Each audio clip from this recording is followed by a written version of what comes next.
Hey, everybody. Welcome back to the Royalty Room. I'm Ashley Valenzuela, Legal Queen LA. And today we have I know I say this all the time, special guest, but it is a very special guest today. We have renowned Los Angeles radio host, national radio host, with 92.3 iHeart and the founder of Homegrown Radio, the Chuck Dizzle. Boom, I made it to the Royalty Room, baby. Okay. I appreciate you. Thank you, Ashley. Thank you for stopping by. Legal Queen, baby. And and also an avid supporter of Trademark Tuesday. Man, please. I hit you. you. Hey, man, like it's Trademark Tuesday. What we know. I love that. I really appreciate it. Congratulations on everything. And it's crazy because we met on, I talk about the Clap It Up LA panel all the time. I almost won my Clap It Up LA. Sorry, J Brock. I had to do Homegrown today, but I almost won my Clap It Up LA. Guess what? News. Clap It Up LA is almost done being trademarked. Word. Spot, man. Salute to J Brock, man. Clap it up for that. Yeah. Salute to you, J Brock. And I feel like the panel that we were on together, that was last May. Yeah. And I haven't seen you ever since. Right. No, except for online. Yeah. What it's been, man. But, and I feel like me and you are probably, we just be on the internet. What you mean? Just there's always going to be something from us on the internet. Oh, yeah, for so sure. we can keep up with each other, absolutely, you know? Exactly. There's always a reason to connect there. For sure. Yeah. So I've been seeing everything you've been doing. One, most recently with all of the fires and everything. Yeah.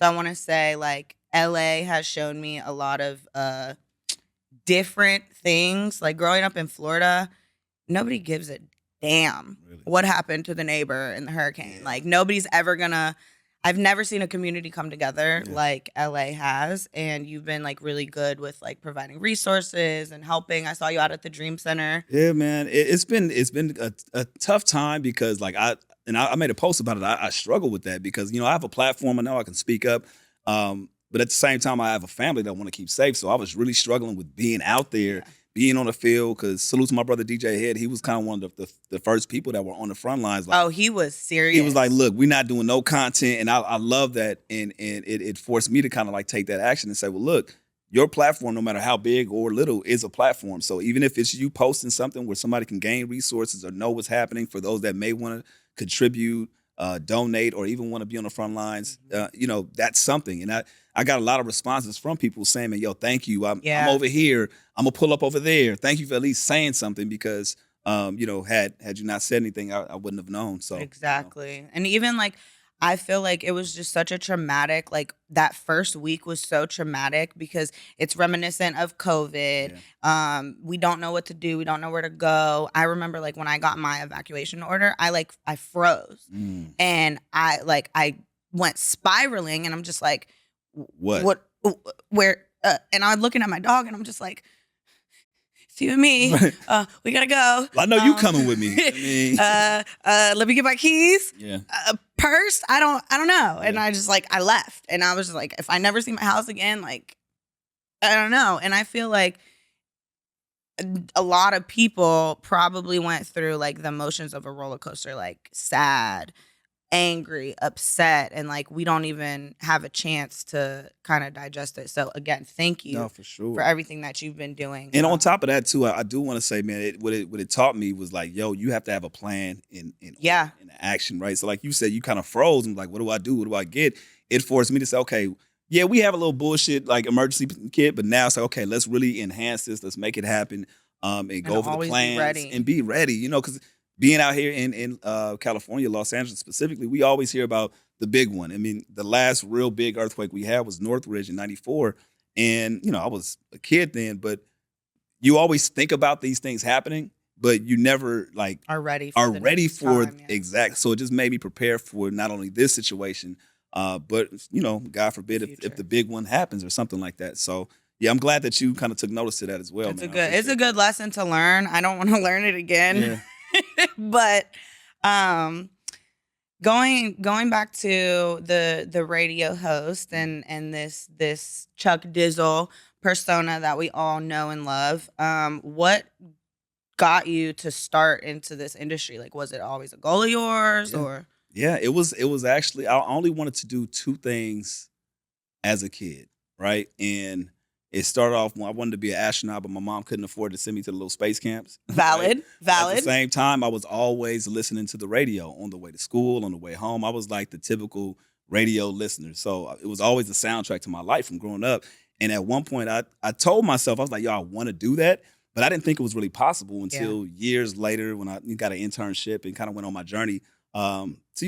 Where was your internship? With a station called 100.3 The Beat. Ironically, it was a station that I listened to all of my life growing up. It was 92.3 The Beat while I was growing up. Then it transitioned to 100.3 The Beat. And I got an internship there. I actually walked my resume up to The Beat and the Power 106. Power never hit me back, and The Beat did. And it was an awesome experience, man. It just taught me a lot about really like going for your dreams and working for your dreams, having a dream first and foremost. And it showed me that it was attainable. Like prior to that, I didn't think that, you have these dreams. Like when you're a kid, you say, oh, I want, no pun intended, but I was like, you want to be a doctor or a lawyer or something like that. You don't really think it's possible until you actually, achieve it. And for me, that was one of those things. I was like, I want to be a radio. I want to talk on the radio. I didn't know what it was. I was like, I just want to do that. And when I found out it was actually possible getting an internship and kind of navigating my way through promotions and being on air, it's like, oh, shit. Like that's when awesome.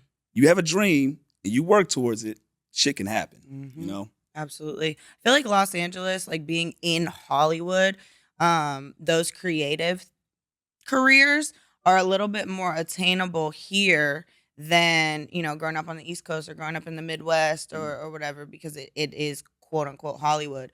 But what was like that experience growing up? Like, what was it a thing to you? Like, I live in LA and this is, where all these things happen, or it just didn't occur to you? You know what? It's funny that you say that. It was normalized. Like it was the Hollywood signs over there. It's like it's in our backyard. We don't even go to Hollywood. We don't even go to Hollywood like that. And it's like it's not a big thing. It only made sense when I would have family members come to LA. And they were like, oh, let's go to Disneyland or not. So I'm like, y'all just did that. Like, let's go to this. Let's go. Yeah, let's do all these things. And, it's no knock to any of that, but it was so normalized for it. So not really. I got wake up calls when I had family visit though. It's like, oh, damn. Okay. Yeah. We are. The whole rest of the world is just like watching. For sure. What would you say has been the biggest challenge in your career to overcome?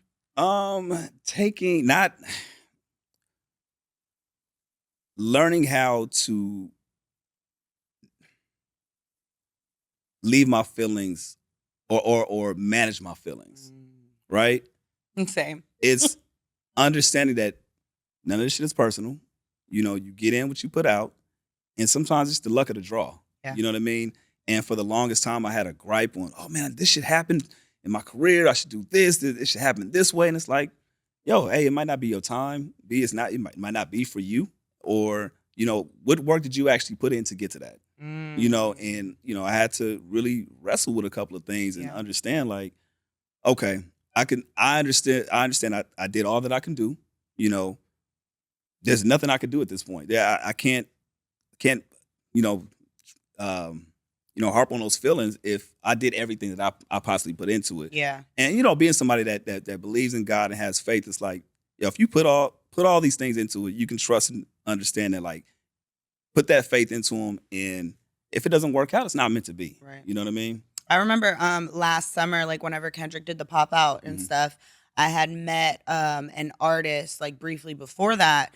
And I remember the first time he called me like about like some business stuff. He's like, yeah, I wasn't invited to the pop out. So instead of letting that defeat me, it's kind of like really motivated me. Like, it's okay. I'll be at the next one. Let me get in the studio every single day.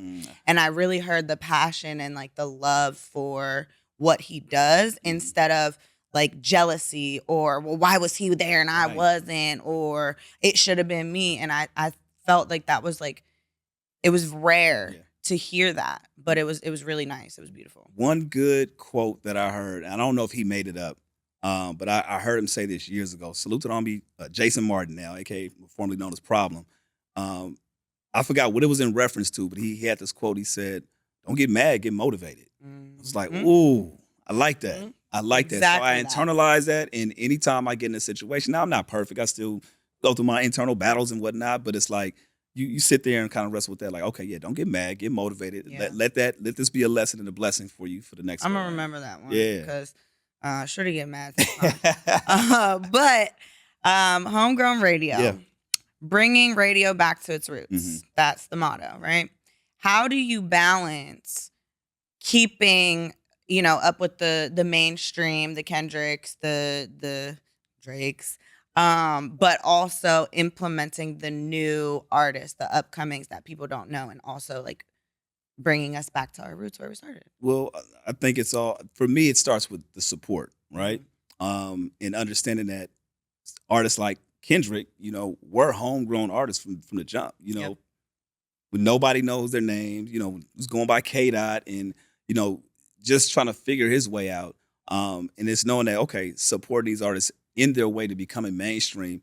And one thing that I learned from radio is like, okay, they're going to have artists that they support, and that's fine. But I want to be the conduit between you know what I mean? Like, how can I usher somebody from literally no fans to mainstream success? So for me, it's kind of like a duty, I'm always almost like a challenge. It's a challenge, but it's a responsibility for me as well, because I'm seeing all these artists from the jump. A lot of them having their first interviews with me, and I see the hunger. Like you said, when you talk to old boy, I'm assuming this to do right. Mm-hmm. You heard the passion in his voice saying, "Man, I'm gonna figure it out for next go round." And that made me want to work. And with it makes you want to work with somebody. And so for me, when I see somebody that's passionate about their craft, they're talented, and you see something in them, it's like, yo, I can't wait for the world to see what I see in you now. And it's like Kendrick is like the perfect example, because it's same thing that you're talking about. It's like, yo, from jump, before he was a hype man. You know what I mean? Oh, wow. He was J-Rock's hype man for the longest. People knew at the time when J-Rock was signed to Warner Brother Records, I think I want to say like 2007, 2008. And he had a single called Lift Me Up. And in All My Life, K-Dot was in the background. And nobody knew who he was. I mean, the people that were around knew, his potential and his talent.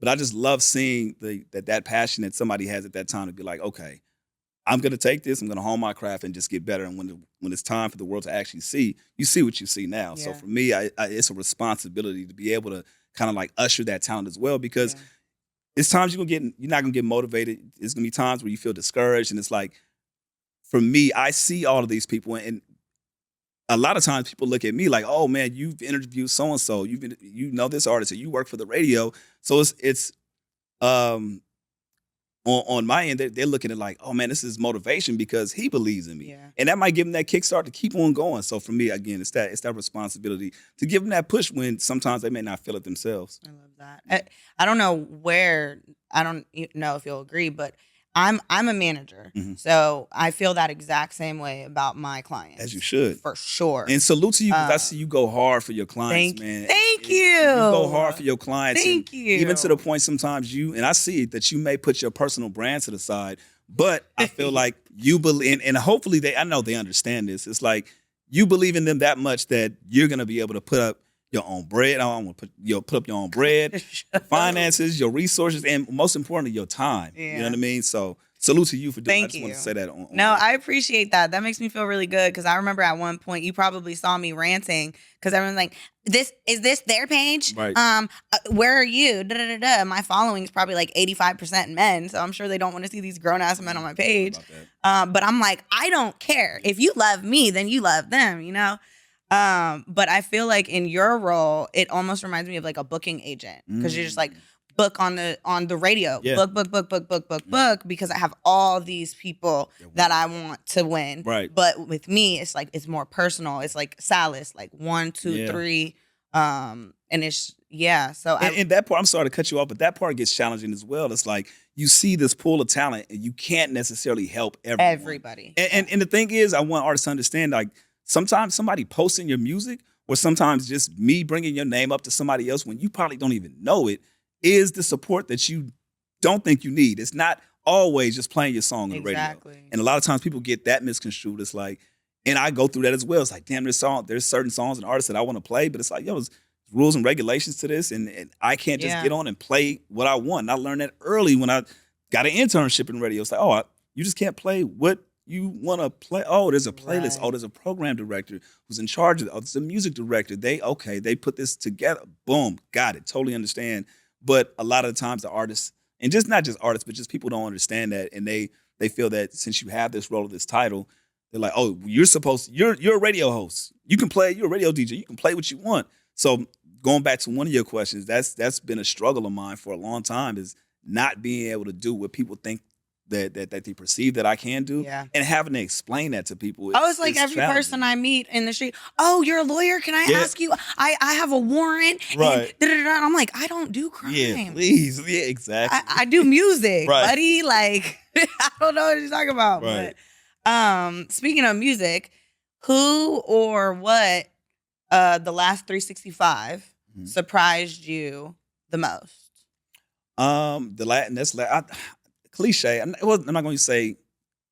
I don't want to use Kendrick as an example because I already used him for one, and I'm not surprised. Everything that you guys are seeing now, or that people of the world are seeing now, we knew dude had this back in the day when he freestyling in Nixon Gardens. We knew he had this type of hunger and passion. It's like you don't want to. Which you also were a part of that show. Absolutely, recently. Yeah, and you don't want to test that.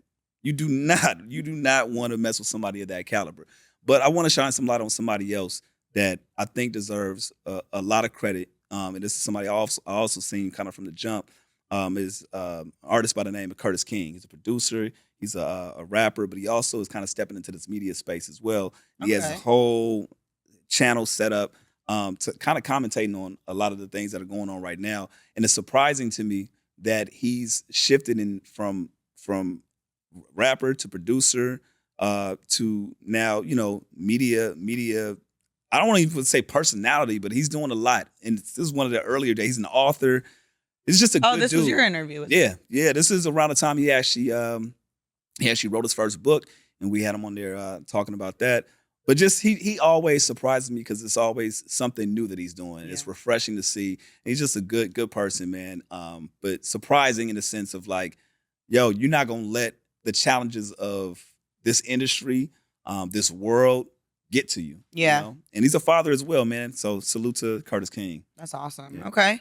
And also another, maybe we go back to Canada. I don't know. What was the best release of 2024? Or even the couple weeks that were in 2025? I mean, I'd be stupid for not saying GNX, man. Like GNX is. Yeah, it was kind I'm gonna tell you why. I'm gonna tell you why. Because, and this is how I judge like the impact of music.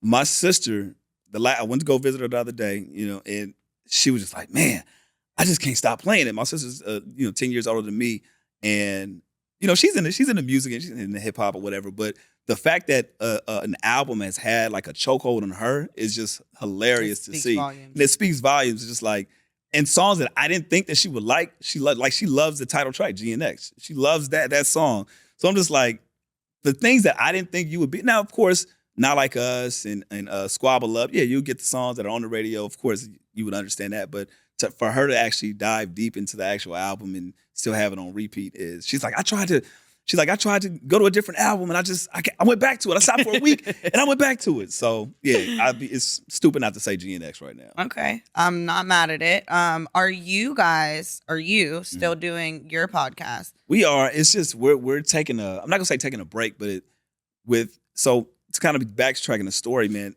When me and Head, were on Real 92.3 at some point together, right? And we had Homegrown Radio on the radio together.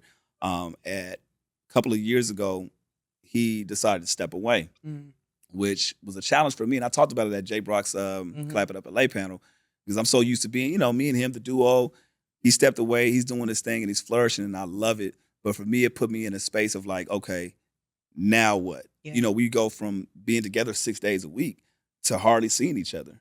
And you're not like best friends, you're business partners, family. Exactly. And because me as well, man, I got a 6-year-old, as you saw, and a 2-year-old. And the challenge from going from being a parent of one to being a parent of two, it was more than I thought that I would be able to handle. Yeah. So, scheduling gets a little tricky, as again, being together 6 days a week. And that's why I appreciate you being here so much on top of like business. No, stuff. thank I you. appreciate it. And I'm trying to step back out there a little bit more again. I understand there's a way to balance family and balance career, and I'm working through that. But I'd be sitting here lying if I didn't tell you that it's been a challenge trying to figure out, navigate parenthood and being a husband and devoting my time to my family, which is very important to me. So to answer your questions, like when we would schedule certain interviews, it would just get a little tricky because my availability wouldn't be there. Yeah. Or you know how it is with artists. You book a certain day and time, and then if that don't work, I can't sit there for 3 or 4 hours waiting on somebody. Right. Or I can't, okay, we do it tomorrow. Nah, I can't. Like, you know what I saw when I was looking up all of your podcasts and stuff? I saw that we both interviewed Ivory Scott like 2 weeks apart last year or the year before. Yeah. That was really cool. Yeah, so it's like I do a lot of, I try to do, there's interviews that I do at the station, and there's some that I do on my own, and then with me and the head, we've always had this understanding, whenever we get back together and do it, then we're on it. I think the last one we did was Rhapsody, and before that was Dog Pound and Snoop. So it's like, I'm okay with I love the two of you together. I love it. It works so well because like I feel like I love DJ Head. Yeah. He's great. I haven't had like a personal like moment with him yet, but like I feel like he's like low key just sometimes just an asshole and you're just a sweetheart. And I feel like it works. Like good cop, bad cop type of deal. The funny part about that though is what people don't know about DJ Head. He will give you the shirt off his back. Yeah, and I see that through everything he does. And he talks about God a lot, and I really love that. I think he plays into his natural ability to be like, well, I don't give a fuck. I call him a robot all the time. I'm like, bro, you have no emotion. And I'm like, yo, you have to learn how to package that and give it to the people. He's like, well, I'm not responsible for how people feel. I'm like, all right, bro, I ain't gonna argue. Right. And I love you for it. You know what I'm saying? But I think that's what works. Because he is. He's naturally him. I'm naturally me. And when we get together, it's just magic. So it's like, for me, I've been kind of like on not forcing. If it happens where we can get together and make, schedules work, then perfect. But he's on a run right now, and I love it from him doing a bigger picture and, him and Gina Views doing their show together. Mm-hmm. I just salute that. And I love that for him because I know what his intentions are. And it's like, I don't want to hold you back from anything, right? Yeah. And if trying to figure out how we can record the next Homegrown podcast is going to stop you, which it won't, but stop you from doing this, then so be it. I'm not going to get in the way of that. So when it's time for us to you can always come back to it. We can always come back to it. We can always revisit it. So I love that. He's my partner. That's my boy. So I love it. Yeah. And speaking of partners, I know we talked about a little bit about marriage, but I want to personally say, like, ever since I saw you on that panel, because when we did the panel, like there was a men's version and then there was a women's version. So we didn't get like to talk together. Yeah. But I heard you say a lot of admirable things that day. And it wasn't just you said them on a panel to tell people. Like, since I met you, I've seen it. Like, I've seen everything that you pour into your family, everything that you, obviously online. But I want to say, like, you are truly like an admirable, like, young Black man in the industry, in Hollywood, in America. And I truly, like, I respect and appreciate that about you. Not only just, like, on the fact that your marriage is at the forefront, but also your sobriety. Yeah. So I want to thank you for all of those things and being such, I feel like I told you this before, like being a role model, because there aren't very many of you. Yeah. And that's unfortunate. And I think that, and I appreciate that. Thank you so much, because, again, at times it feels like, and this is just me in my own head, that the world doesn't see it or doesn't care about it, right? And especially within the industry that we're in, the circus goes way farther. Oh, for sure. The BS, it goes way farther, right? So a lot of times I kind of hold back on it because I'm like, do people even care? But then I have to stop myself in the tracks. Like, no, there's somebody out there that is either going through the same thing, either as a father, as a husband, and they want to see this. This is catered to them. So I'm not worried about. I'm worried about the message for who it directly can impact. And I've get messages from people talking about fatherhood, talking about sobriety. I get one message probably every month about sobriety, and whether it's advice or thanking me. And I tell people I'm notorious for telling people, yo, tell me how you are on your journey. Let me know, because a lot of people get the misconception is like, Oh, I'm only a month in. It's like, yo, celebrate that. That's big. That's big. Exactly. 2 days in, that's big. And it may not be drugs. It may not be alcohol. It may not be, it's social media, sex, whatever it is. Man, it's applying that discipline and showing up for yourself and celebrating yourself. And I think that that's important. So I make sure that I put that in the forefront so people can see that as an example. And I appreciate you bringing that up because it lets me know that, okay, somebody's paying attention. Yeah. You know what I mean? You using your platform to shine light on that. Somebody else may see it, and I appreciate it. It's like almost like with me being 30 with no kids. You gotta stop that, dude. People say, "Oh, like you're a unicorn." Blah, blah, blah, blah. Like I don't feel that way, but I feel like with you, like you can say you are a unicorn because you don't see that, especially with all of the bullshit in the media and the music industry and all the things. So, well, I want to push back on that. I'm not a unicorn. There's plenty of other brothers doing the same thing that are highlighting fatherhood. You know what I mean? And they are the unsung heroes because there's so much negativity that's out there that gets pushed up to the top. Yeah, and it's good for it works. Like I get it. It works. It's provocative. It's like it goes there, right? The baby mama, baby daddy issues, like the story sells itself. Yeah. But I know personally so many great, like my circle, I got so many great fathers. Salas is a great father. You know what I mean? He sent his 2 daughters to college. Like, oh no, there are wonderful fathers. Yeah. My daddy is one of them. He raised me by himself. Praise God. Mm-hmm. But even in this industry, I'm saying that there are amazing fathers out there, and I feel like again. And sober, and still married, and with young children. You would be surprised. There are a lot out there. Well, shout out to y'all. I'm gonna tell you why. Listen, we love that. I've talked. There's a lot of artists that I deal with, right? And there's some that say the same thing. Like they'll, like, yeah, man, I haven't. People don't even know. I don't even drink. I don't even smoke. Like for real. Like yeah. Don't do none of that. But I know what business that we're in. It's not like they're promoting it, but they're not highlighting. Once you say that, it's like, why?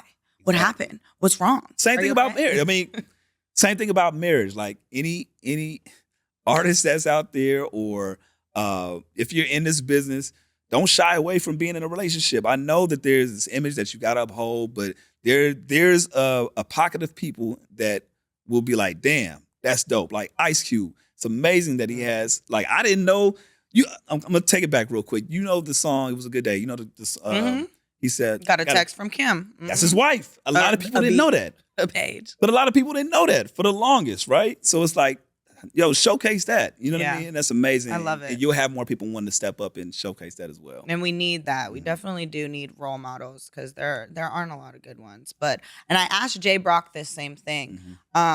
Being around everything that you're around, how do you make sure that like, I don't know. I feel like the industry almost makes it impossible to think that you can even be in a monogamous relationship. You know what I mean? So like, how do you like, you're 12 years married or together. And like, how do we get other people to know that like, that's okay? What camera am I looking at? We can do this. Where's this camera? That one? Let's get on that one. Yep. All right. So fellas, you need, here's your boy Chuck Dizzle. Let me give you some advice, some marriage advice to all the husbands out there. All right.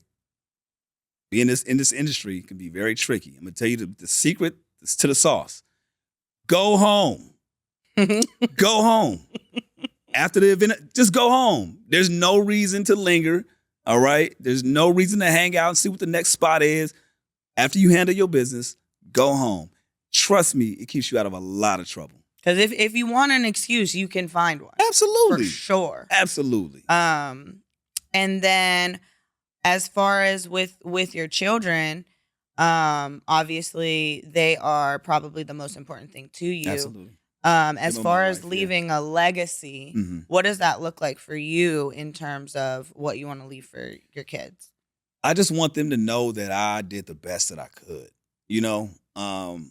It's still early for me. Got one. Y'all gonna make me cry with this reel again? Like, yeah, it was cold. It was cold as shit out there. By the way, let me just tell you that first and foremost. Salute to the homie Zaire, Porterhouse, LA. These were the Christmas. Oh wow, yeah. Not my comments. Oh, it's up there. That's crazy. We need more of the results. You see? I love it. But I just want them to. I want to be as present as I possibly can be. I love my father. May he rest in peace. But emotionally, he wasn't the most present man. You know what I mean? And I say that to say we had a conversation about that prior to his passing. It was one of the best conversations that I had.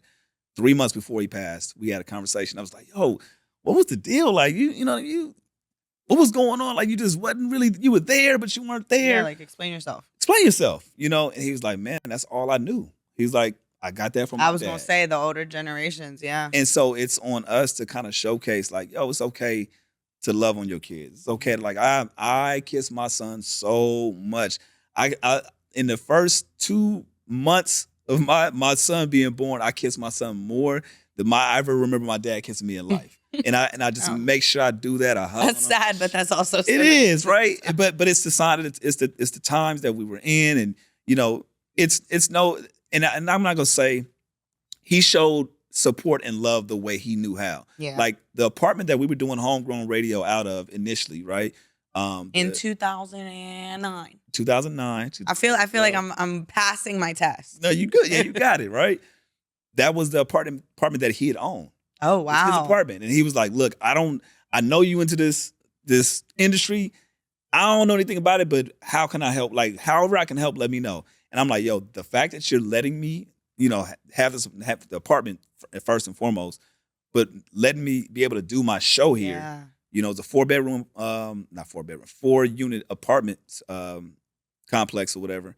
And the neighbors were super cool over there. They were amazing, and he wasn't tripping. That we were doing our show out of there. Had a parking lot full of people, no issues out of the 3 years that we were there. So he showed support and love in the best way that he could. But I do wish that he would have been there emotionally for me a little bit more. Yeah. But I can't cry over that now. You know what I mean? All you can do is do it. It's poured into my kids. So that's how I build onto that legacy and letting them know that I'm present. I'm here, and I'm here whatever you guys need. So if you guys are looking at this years from now. I did the best that I could. I will continue to do the best that I can, and I love you with all my heart. Charles and Chase, by the way. Sorry. Oh, that's cute.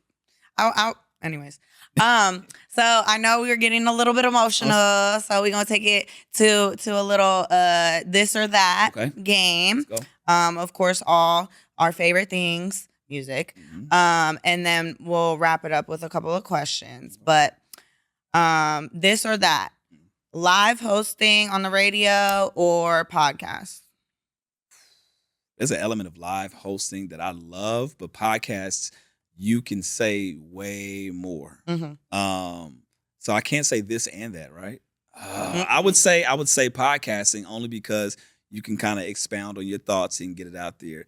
But I love just the action of just being in the studio, going live. There's nothing better than that for me, for sure. That's awesome. Yeah. Okay. But I would say if I had to choose one, podcasting. Shout out to the podcast place. Sure. Okay, book y'all podcast. Hello, nice little endorsement. There we go. RJ, Mr. LA or Joe Moses? I know that's a tough one. I'm doing this and that because they both. You're cheating. You tried to cheat twice already. I love it. Nah, they both put on for the city, and they are stamps here in Los Angeles, man. They are. Nah. This and that. I can't do that. You can't have one without the other. You can't have one without the other. And they twins. So it's like when they get on the track together too, man, it's amazing. So this and that. All right. I'll let it slide. Once. Yeah. You get one pass. How many more we got? This is a 10 question. Snap. I used my card too early. Only get out of jail free. All right. Kaylin, for real, or Roddy Ricch? Roddy. Okay. No Jumper or Figmunity? Fig. TDE or Death Row? TDE. Doechii or SZA? Doechii. Not like that? I mean, not like us or like that? Say it again? Not like us or like that? Oh, not like us. Okay. Yeah. This is just a question. Best track on GNX? Only because me and my son go back. What they talking about? They're talking about huh? I think I seen you post it. Yeah, Peekaboo. So Peekaboo is gonna be it just because of that, man. My son literally was like, "Alexa, play." Yes, that's what it was. Like, I did good as a father. I did amazing. Your job is done. Yeah, I'm good. That's awesome. And was dancing to it in his room. I love that. By himself. I love it. Beano or Blast? Blast. Rolling Loud or Coachella? Rolling Loud or Coachella? Mm-hmm. Who's headlining? This year's lineups. I couldn't even tell you. I feel like with Rolling Loud, there's so many damn artists. I feel like with Rolling Loud, they support more artists that we cater towards. And with Coachella's a big guy. Yeah, I'm not trying to go to no desert, though. So Rolling Loud. All right, yeah. Period. Well, that was good. Yeah. That was good. You did good. Wait. How do you stay motivated and creative through like the fires, for example? How do you keep going? By understanding that, again, it goes back to responsibility. You know, that I have to use my voice for something. And whether it be to entertain, whether it be to inform, I have a duty to get up and make sure that people know what's going on. Mm-hmm. So when things are like feeling a little down or like obviously something tragic like that, you don't make light of the situation, but you try to find the positive side of it. And the positive side of it to this, for me, that I've seen is seeing people come together in a way that, you know, we haven't seen in a long, long time. And highlighting that. So not necessarily focusing on so much of the negative. Yes, there's devastation around all over. But what are we doing to change this? What's the solution? So that's kind of how I stay motivated, man. It's being solution-based, not being emotional in the sense of, oh, I don't know what to do. Like, I guess I'm just going to sit back. Like, that's not going to change anything, you know? And again, I feel like it's a responsibility with somebody with the platform to speak up, to, you know, maybe motivate somebody to be like, damn, man, like I was having a bad day, but I just heard you crack a joke and that shit was funny, man. Like little things like that could be it, you know, or damn, I just heard you talk about your sobriety journey, man. I'm 2 years in right now. I don't know. I feel like having another one. How did you do it? And that conversation could be on air or it could be through DMs, but it's like that responsibility to kind of like push forward and make sure that people get that message. Yeah. I just saw this post and it was like a 12-minute conversation with a friend can change like your mood, all the things. And they're like, if you have 12 minutes for somebody, you can change their life. For sure. You know? For sure. So that's definitely true. I will wrap it up with bringing it back to the radio and everything that you do in your career. What advice would you give for someone who wants to and thinks that it's not possible to be where you are? It's absolutely possible, especially with technology nowadays. You can literally jumpstart your career right now. One thing that I can tell you as far as from radio standpoint, what they're looking for are go-getters, self-starters. The days are gone where you can just put it together a demo and hopefully you get yourself on air. They're looking for brands that are already set up and start. So if that's you, start your podcast today. You know what I mean? The thing that you think that people don't want to hear about, there's an audience for it. Come to Podcast Place. Come to in the LBC. Place, man. Y'all can't see the setup in here, man. They gonna get you right. You know what I'm saying? They got me glowing right now. That's what I did. Someone told me exactly the advice you just did. Someone told me, like, just do it. Just start. Go. And I'm Googling, I'm looking, and he came up on my search, and I came in for my tour, and I was just like, okay, I'm buying a package. What's stopping you? That's really my question. What's stopping you from doing it? And if it's finances, you have a phone. You can literally set your phone up and record, or you can go live on multiple platforms. You don't even have to have a radio show. It doesn't have to be traditional in a sense. And there's so many platforms and avenues and lanes for us to do it. So just start. Whoever you are right now, if you're watching this, you're listening to this, there's a way to make it happen. All you got to do is start. There's nobody stopping you but you. Trust me. I love that. Thank you. Thank you, man. I appreciate you. This was a really good conversation. I like that. Yeah. I skipped questions. I added questions, but the cue cards really did their thing. Right? That's what they there for. Chuck Dizzle on all platforms, right? Absolutely. Royalty Room, Legal Queen LA on all platforms. I need y'all to go tap in with this guy. He's a wealth of knowledge. He's been in the industry for quite some time, and he's really doing a justice and a service for this community. So can I just highlight, just because you said that, this year marks my 20th year in radio. What? Okay, way to save the, what is it? Bury the lead? Congratulations. Thank you. That is huge. I got my internship in 2004, got hired that year. And so this year is something special for me. Wow. Something that, again, you think. And you're on the royalty room? This is crazy. Nah, but that's amazing. I won't tell you where I was in 2004. I'll make you feel old, but it's fine. Trust me, it's fine. But congratulations! I can't wait to see what's next. And congratulations to you. Just keep going. I love seeing what you're doing. You're setting a standard and elevating, and I love it, man. Thank you. Make sure y'all like, comment, subscribe, follow, listen. They're going to be doing some new podcasts soon, I'm sure. Royalty Room, thank you so much for watching, and we'll see you again next time.